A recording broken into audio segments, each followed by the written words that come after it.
और इसी बीच एक बड़ी खबर आपको बता दें, झारखंड असेंबली चुनाव को लेकर सियासी पारा हाई हो गया है। दूसरे मरहले के नॉमिनेशन का आज आखिरी दिन है। दोपहर 3 बजे तक उम्मीदवार अपना नॉमिनेशन फाइल कर सकते हैं। नॉमिनेशन के आखिरी दिन कई असेंबली हल्के के उम्मीदवार अपना नॉमिनेशन करेंगे। तो बड़ी और अहम खबर इस वक्त आपको बता रहे हैं कि झारखंड में दूसरे मरहले के चुनाव के लिए आज नॉमिनेशन का आखिरी दिन है।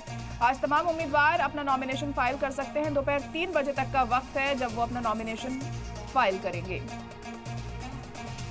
2 फेजेस में चुनाव होने हैं। झारखंड में 13 नवंबर को पहले मरहले का चुनाव होगा और 20 नवंबर को दूसरे मरहले की वोटिंग होगी।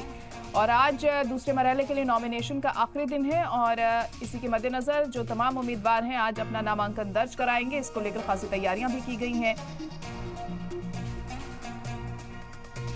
नामांकन केंद्र में जाके वो अपना नॉमिनेशन आज फाइल करेंगे। तो चुनावों के मद्देनजर सियासत भी जमकर हो रही है।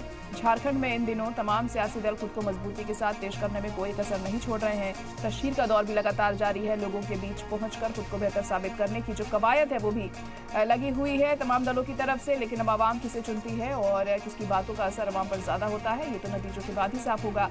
23 नवंबर को नतीजे आने हैं।